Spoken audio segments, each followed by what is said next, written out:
दरिद्रता से बड़ा कोई दुख नहीं। इसलिए घर में दरिद्र को आने मत दी। और दरिद्र को रोकना है तो आप शुद्धि रखो, घर को भी शुद्ध रखो, घर में गंदगी न रहने पाए। बिस्तर भी शुद्ध, गाड़ी शुद्ध, साड़ी शुद्ध, शरीर शुद्ध, सामान शुद्ध, बर्तन शुद्ध, सब पवित्रता आपके घर में रहे।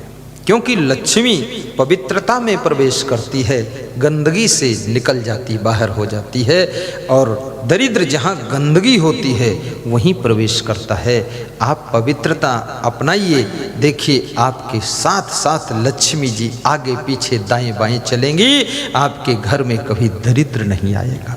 चप्पल जूते भी शुद्ध रखो। और ये जो मोजे पहनते हो ना, ये मोजे जो क्या बोलते, जो पैर में पहनते मोजे, इनको कम से कम हर दूसरे दिन धोया करो। 2 जोड़ी रखो। इसमें तो बहुत पसीना आता, बहुत बदबू आती, बहुत गंध आती। और थोड़ा सा आप मोजे कम भी पहनो। ठंडी बहुत हो तो पहनो, बाकी निकाल दो, खुला अंगुलियां रहे। मैंने तो कभी मोजा पहना ही नहीं जिंदगी में, न कभी ये वाला पहनता हूँ। कुछ नहीं, फालतू काम है। नल पर जाओ तो भीग जाता है, उसमें बदबू बहुत आती है, बहुत गंध आती, पसीना पसीना सब जूते के अंदर कसा कसा। थोड़ा सा ठंडी भी शरीर में लगनी चाहिए, थोड़ा गर्मी भी ज़्यादा लगनी चाहिए। एक बहुत मेरे भक्त डॉक्टर ने बताया है, जिसके शरीर में 4 घंटे कड़ी धूप सूरज की लगेगी वो व्यक्ति 90% बीमार ही नहीं होगा। क्या बात बताया है। और उसने बताया जिसके शरीर में ये खुली हवा भी लगेगी वो बहुत स्वस्थ रहेगा। और उसने बताया जो थोड़ा नंगे पांव चलेगा और दौड़ेगा उसको बुखार सर्दी जुखाम नहीं आएगा। थोड़ा नंगे पांव भी चलने का अभ्यास कीजिए, मिट्टी पर भी चल दीजिए। और थोड़ा सा सरसों का तेल भी पैरों में मालिश कर दीजिए। सरसों का तेल जॉइंटों में, सरसों जानते हो, शुद्ध सरसों का तेल। और उस डॉक्टर ने ये भी बताया कि सरसों के तेल के समान खाने के लिए, स्वास्थ्य के लिए कोई और तेल ही नहीं है, इसलिए सरसों का तेल खाइए तो सबसे अच्छा है। और या फिर मूंगफली का तेल खाइए, और या कि फिर बताया है सोयाबीन का भी तेल ले सकते हो, लेकिन सरसों का तेल सबसे टॉप है। वो भी रिफाइन नहीं होना चाहिए। डायरेक्ट सरसों लीजिए, धोइए, सुखाइए, पेरिए, तेल निकालिए, डब्बे में भरिए और सब्जी बनाइए, फिर खाइए, फिर देखिए क्या चमत्कार है।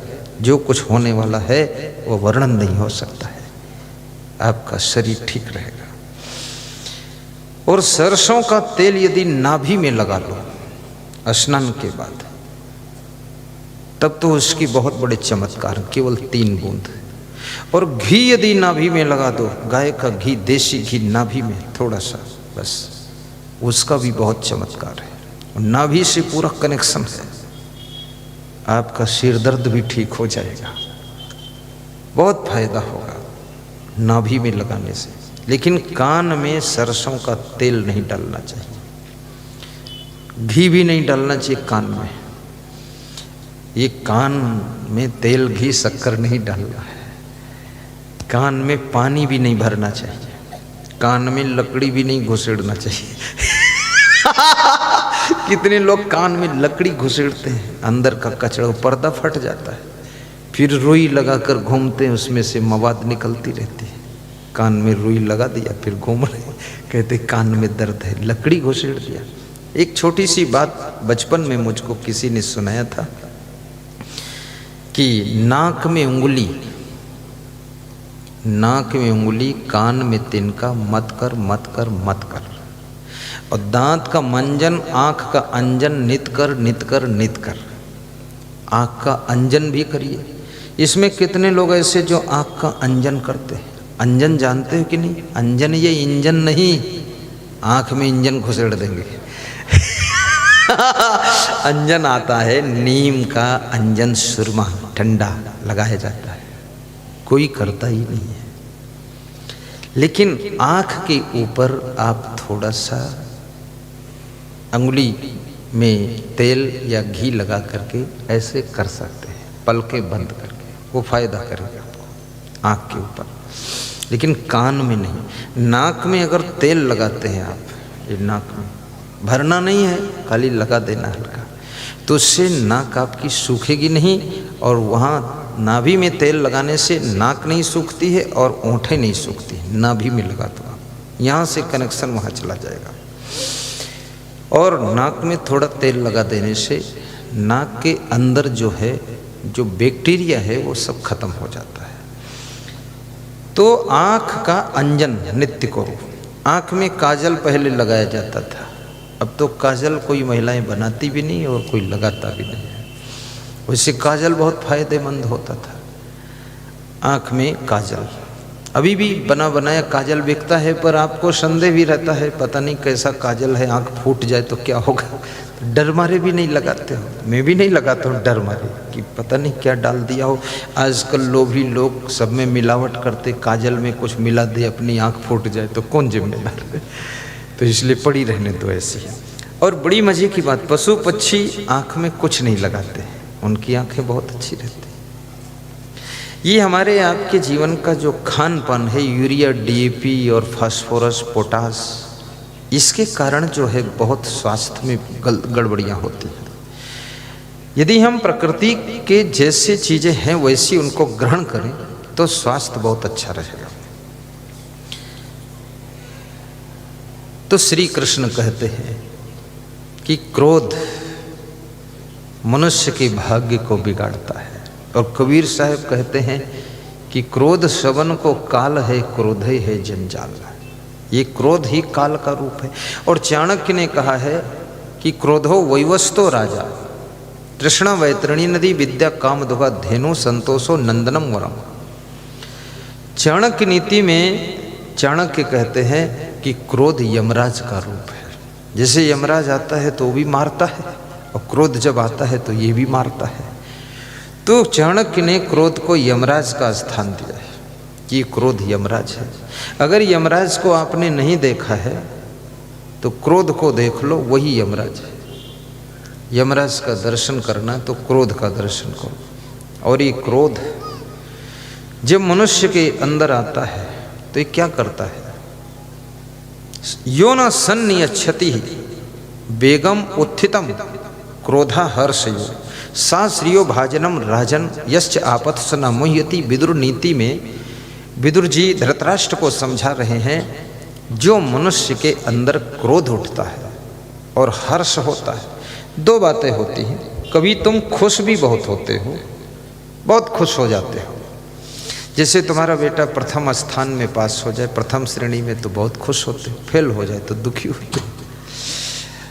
या कोई आपके साथ में ज़्यादा गलती करे, बदतमीजी करे, तो आपको क्रोध भी आ जाता है कि फिर इसको कुछ करना ही पड़ेगा। तो क्रोध की स्थिति और हर्ष की स्थिति, ये बड़ी विचित्र स्थिति है, इस पर ध्यान देना।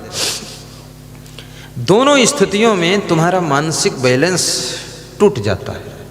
जब तुम ज़्यादा खुश होते हो तो भी संतुलन टूटता है, और जब ज़्यादा तुम क्रोधित होते हो तो भी संतुलन टूटता है। ज़्यादा गुस्सा में आ गया। और कहते हैं कि जहाँ संतुलन नहीं है तो वहाँ शांति भी नहीं है। संतुलन के बिना शांति रहती नहीं है। और संतुलन ये क्रोध भी खत्म कर देता है, अधिक हर्ष भी संतुलन खत्म कर देता है। और संतुलन के खत्म होते ही शांति खत्म हो जाती है। और जहाँ संतुलन नहीं है तो विवेक नहीं है, विवेक नहीं इसलिए संतुलन नहीं, और क्रोध में विवेक कहाँ रहेगा। लेकिन विदुर जी बड़ी अच्छी बात कहते हैं। विदुर जी कहते हैं कि जो क्रोध के आने पर भी क्रोध नहीं करता है, वीतराग भय क्रोधा स्थित धीमनुच्यते दुखेश अनुद्विग्न सुखेश विगत अस्पृहा। श्री कृष्ण स्थित प्रज्ञ के लक्षणों में कहते हैं जो दुख आने पर भी दुखी नहीं होता है, और सुख के आने पर और सुख मिले ऐसी इच्छा नहीं करता है, और जो राग भय और क्रोध को जीत लेता है वो स्थित प्रज्ञ हो जाता है। ये कृष्ण कहते हैं। और इधर विदुर जी क्या कहते हैं? विदुर जी कहते हैं जो क्रोध को और हर्ष को नियंत्रित कर लेता है, यो न सन्नियच्छति, जो क्रोध और हर्ष के नियंत्रण में नहीं रहता है बल्कि उनको खुद नियंत्रित करता है, कंट्रोल करता है, वह व्यक्ति राज्य और लक्ष्मी का अधिकारी होता है। बहुत गौर से समझना।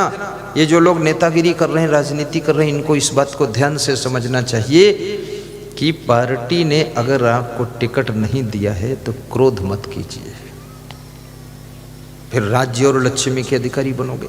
आज जो महामहिम राष्ट्रपति रामनाथ कोविंद जी हैं, यही नाम है ना, बहुत बड़ा पद होता, राष्ट्रपति है। एक आदमी, साधारण आदमी जब किसी स्त्री का पति बनता है तो वो भी भूल जाता कि मैं पति हूँ, और फिर जो राष्ट्र का पति है तो क्या पूछना। जो लखपति है, करोड़पति है, अरबपति है, वो भी बहुत खुश है, और फिर सबसे बड़ा राष्ट्रपति, राष्ट्र के आगे तो कुछ बचा ही नहीं, राष्ट्रपति है, राष्ट्रपति है तो इतना बड़ा वो राष्ट्रपति, राष्ट्रपति महामहिम रामनाथ कोविंद जी। अभी उनके भाई श्री राम स्वरूप जी, बड़े भाई, अग्रज भ्राता, सगे भाई, उनका मेरे पास फोन आया था 2-3 महीना पहले। पता नहीं कहाँ से नंबर, बोले 3-4 महीना लग गए आपसे नंबर बात करने में। बड़ा भाई, कोई उठाता ही नहीं वहाँ। तो मैं उठाया तो 24 मिनट बात किया। उन्होंने कहा मैं प्रोग्राम करना चाहता हूँ गुना में, मैं महामहिम राष्ट्रपति रामनाथ कोविंद जी का बड़ा भाई बोल रहा हूँ। तो हमने कहा सच में बड़े भाई हो? क्योंकि बड़े आदमियों के सब बड़े छोटे भाई बहुत बन जाते हैं जो भी बड़े आदमी हो ना, उनका सब लोग रिश्तेदार बन जाते हैं। जैसे शिवराज सिंह मुख्यमंत्री थे तो वो पूरे मध्य प्रदेश के मामा बन गए थे। अब मुख्यमंत्री नहीं है तो मामा कोई बोलता ही नहीं, सब बोले मामा जी आराम करो थोड़ा, 5 साल बाद देखेंगे। अब मामा जी को 5 साल बाद फिर लोग मामा कहेंगे, क्योंकि 5 साल तो एक आदमी को झेलना बड़ा कठिन है। ये तो शिवराज को तुम झेल ले गए 13-14 साल, बहुत बड़ी बात है, लेकिन 5 साल में ही जनता थक जाती, ऊब जाती, चेंजिंग चाहती है, क्योंकि मन चेंजिंग चाहता है। जो तुम स्वयं कपड़े पसंद करके मार्केट से लाते हो, उसको पहनते पहनते महीने में तुम ऊब जाते हो। महिलाएं साड़ी से ऊब जाती, कहती ये फटती भी नहीं, क्या करूं, हंसिया से फाड़ दूं, क्या करूं, ऊब जाती। जो तुम गाड़ी पसंद करके लाते हो, उससे तुम 1-2 साल में ऊब जाते हो, उसमें तुम्हें कमी ही कमी दिखाई देने लगती है। जिस स्त्री को पसंद करके तुम शादी करते हो, पत्नी बना कर लाते हो, उससे भी तुम 10-5 साल बाद ऊब जाते हो, उसमें सब कमी कमी दिखाई देती है कि ये ऐसी है, वैसी है, अब खजड़ा है, रबड़ा है,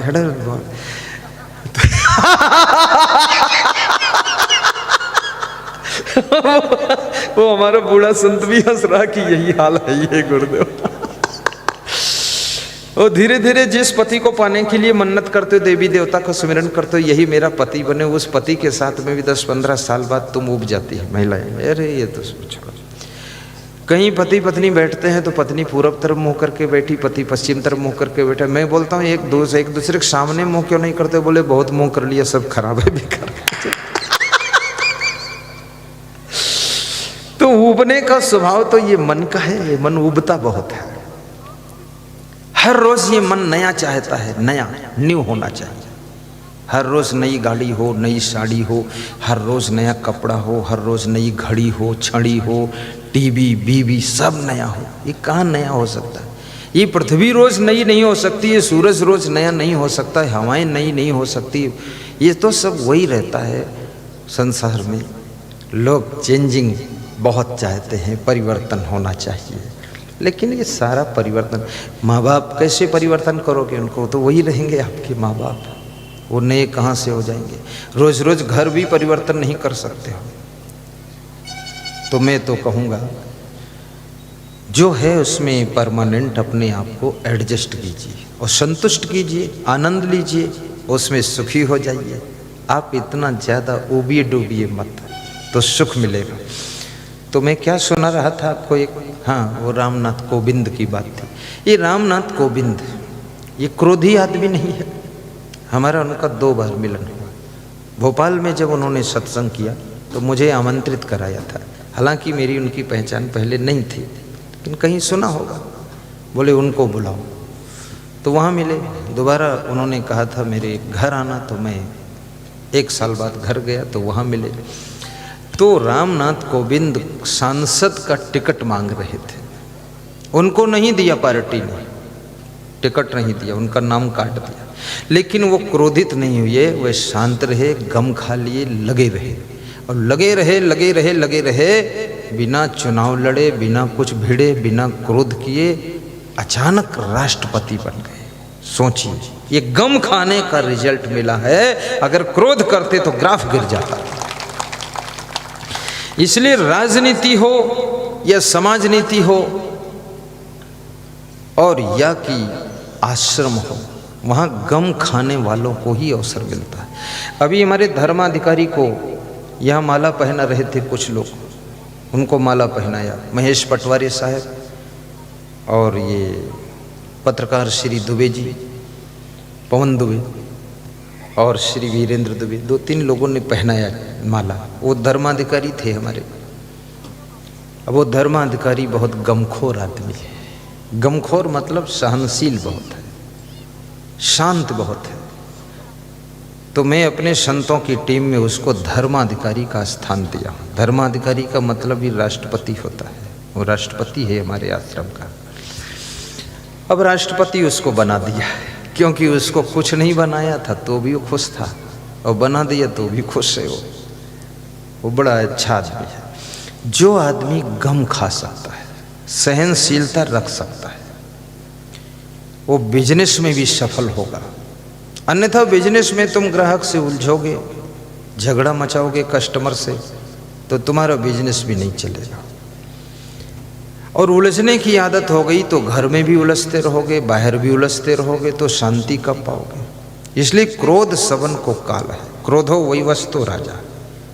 क्रोध यमराज का रूप है। एक सेठ जी थे, उनका नौकर देर में आया दुकान पर, तो नौकर के एक झापड़ मारा उन्होंने जोर से। बोले पागल, रोज रोज देर को आता, तू समझता क्या है। तो एक थप्पड़ मार दिया। तो नौकर के मन में गुस्सा आ गई, लेकिन नौकर मुस्कुरा दिया। तो समझ गए गुस्सा करोगे तो नौकरी भी जाएगी, इसलिए गम खा लेते, सह लेते। जो बुद्धिमान व्यक्ति होता है वो समय, वक्त, अवसर को पहचान कर एक्शन करता है। और मूर्ख जो होता है वो भविष्य देखता ही नहीं, रिजल्ट देखता ही नहीं, परिणामदर्शी बुद्धि नहीं, जहाँ देखो वहीं उदंडता कर देता। तो उसने कुछ कहा नहीं। उसने कहा मालिक आपकी कृपा है, लेट हो गया, कोई बात नहीं। लेकिन वो नौकर जब घर आया तो उसकी गुस्सा तो भरी थी। भोजन खाने बैठा, खा करके उठा तो अपनी पत्नी को एक थप्पड़ मार दिया।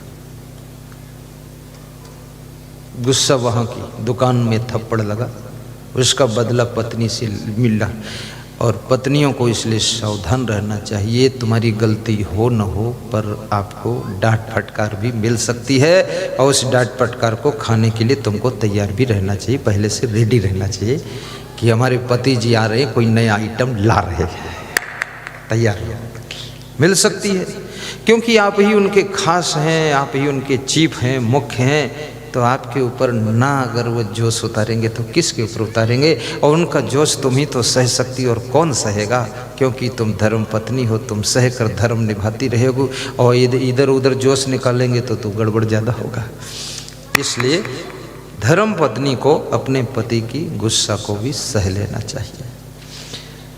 लेकिन उस पत्नी को भी अपने पति से तो कुछ नहीं कहा, लेकिन थोड़ा गुस्सा आया तो उठी और उठ करके कमरे में गई तो बड़े लड़के के एक थप्पड़ मारा। बड़ा लड़का भी सभ्य था, असभ्य फैमिली नहीं थी, तो माँ को तो कुछ नहीं कहा, लेकिन अंदर गुस्सा आया तो बाहर निकला। और बाहर आंगन में उसका छोटा भाई खड़ा था, तो उसके एक थप्पड़ मार दिया। छोटे भाई, वो उतना समझदार नहीं था, बहुत छोटा था, उसको भी गुस्सा आ गया। तो वो किसको मारे, क्योंकि उससे छोटा कोई बचा भी नहीं। तो फिर बाहर निकला घर से, द्वार के ऊपर एक कुत्ता बैठा था, तो कुत्ते के जोर से लात मारा। तो कुत्ता भी, उसको भी गुस्सा है, तो कुत्ता चिल्ला कर भागा। तो सड़क पर एक आदमी जा रहा था, उसके पैर में कुत्ते ने काट लिया। अब जिसके पैर में काटा तो पता लगाया गया वो कोई और नहीं था, वो वही सेठ था जिसने उस नौकर के थप्पड़ मारा था, उसी के पैर में कुत्ते ने काटा। अब ये कर्म का चक्र कहां से कहां घूम कर पहुंच गया है। इसलिए जो तुम दूसरे को दे रहे हो, अच्छा दे रहे हो या बुरा दे रहे हो, वो थोड़ा वक्त लगेगा लेकिन वो घूमकर तुम्हारे पास में आएगा और ब्याज सहित आएगा, चक्रवृद्धि ब्याज बनकर आएगा। उस सेठ ने तो केवल थप्पड़ मारा था लेकिन उसके कुत्ते ने काट लिया, इतना ब्याज आया कि काट लिया टांग में। कर्म करने में सावधान रहो, क्योंकि धर्मशास्त्र कहते हैं एक कर्म फल भोग कथा है।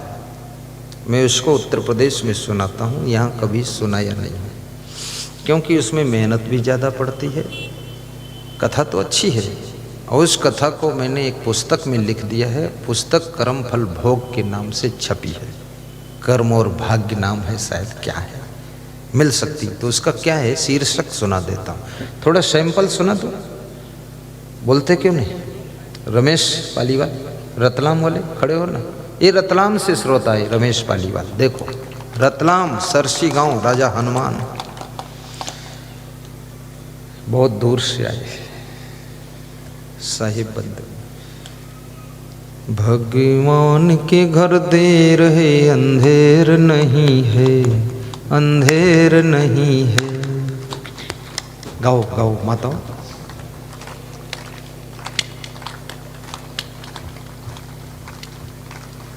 कुछ महिलाएं गा रही हैं, क्या गा रही हैं? घर में बिजली आती है, अंधेर नहीं है।